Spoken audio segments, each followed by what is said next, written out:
their argument is that these people are unable to manage their lives and they have to change their ways. So we need to manage their money for them.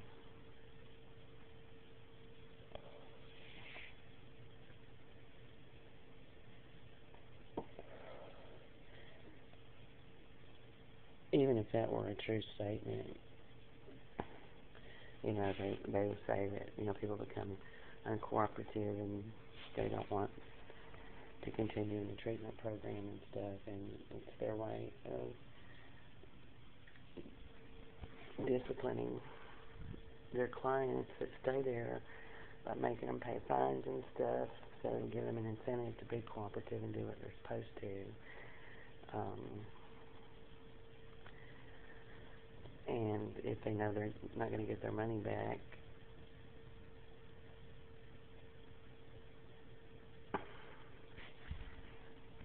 that's a form of discipline, but that's unprofessional. The guy that I helped work on his dissertation in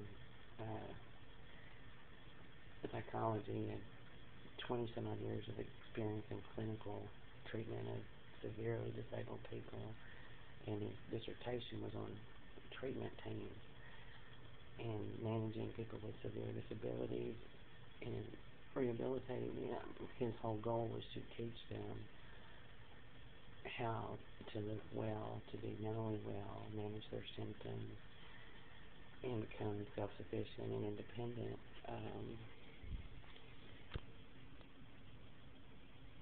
His goal was not to control his clients.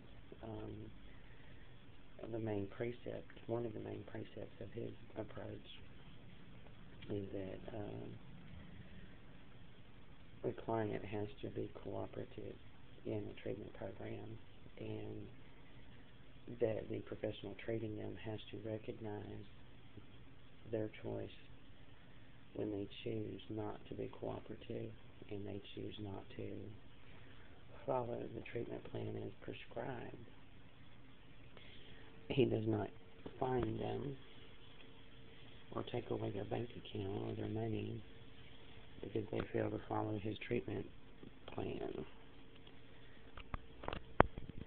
And one of the biggest problems that can happen in the treatment plan with a treatment team and a client is when the treatment team coerces or attempts to control the patient so that they cannot make their own choices, and fails to recognize the right of the individual to make choices in their treatment plan. If the treatment plan includes occupational therapy, group therapy, whatever it is, and the person doesn't want to do that treatment plan in that order, the way it's prescribed, they just have the right to say, I don't want to try the group therapy yet. I'd like to just try the occupational therapy, to give that person some control over their treatment. And if they don't want to do it, parts of the treatment, to recognize their right to choose not to. The treatment team has to determine whether or not that's beneficial for the client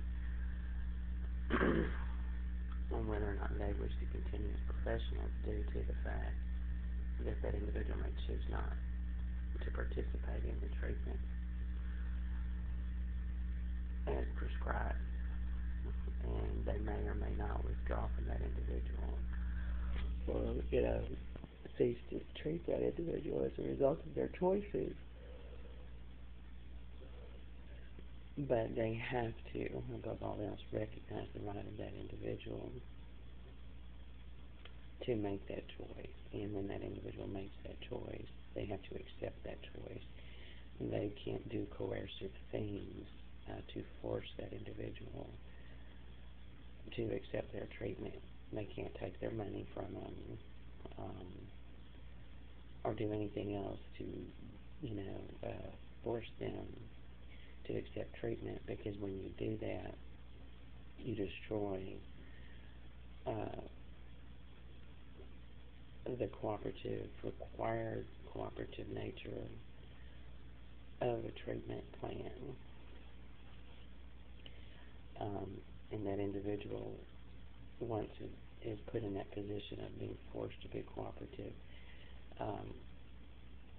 will not be successful in the treatment plan because they won't be cooperative. They'll be doing things that they don't want to do, that they themselves object to, so they're not going to cooperate.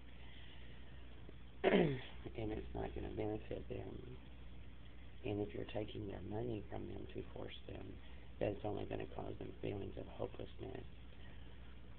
And they may even pretend to be cooperative, but they have a whole other set of baggage to deal with, and that they feel helpless because they're losing their money. And so they pretend to be cooperative, and they say what they're supposed to say and do what they think they're supposed to do. But they're not really truly in their heart cooperative, and they're looking for, a way to get out of it, and they feel helpless and trapped and all that kind of shit. It's unprofessional to punish someone who refuses to be cooperative. It's unprofessional behavior, and it is not clinically professional. It would be considered an outrageous thing to do by clinicians. You have to respect the dignity of the individual, even when they're showing symptoms of their disability. You have to recognize that that's a manifestation of their exceptionality, which is what we say about people who have disabilities. That when they display their symptoms, and we recognize that that is a symptom of an illness. Just like if somebody had polio and couldn't walk, we'd see that that was a symptom of their disability. We don't use that to condemn them or pass judgment on them or treat them disrespectfully or try to intimidate them. All the things that I'm routinely put through: humiliation, disrespect.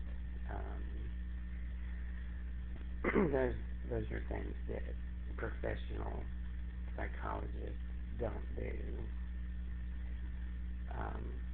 And they can lose their license if they do.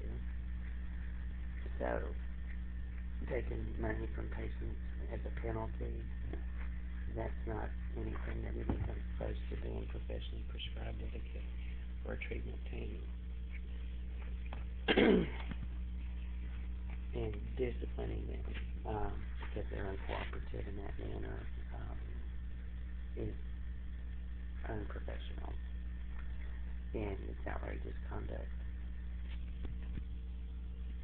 So there's no excuse for the Providence Health people to do that to people that are homeless.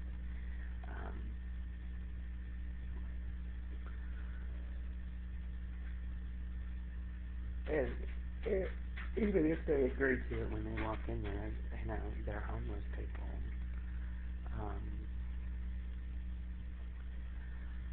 They told me when I went over there a few years ago and applied to stay there, I was working every day as a substitute teacher, and they told me I had to quit subbing to go through their classes,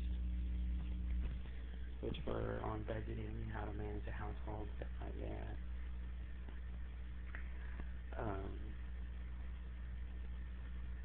Had me sign a bunch of paperwork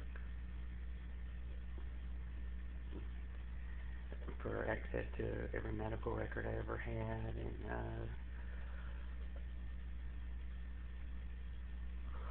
everything about me and Jake. They wanted me to take Jacob out of Apollo Elementary in Bossier and put him in Barrett to do that, and I worked at Barrett, and I was like, no. Apollo's the #1 elementary school in Bossier. He was a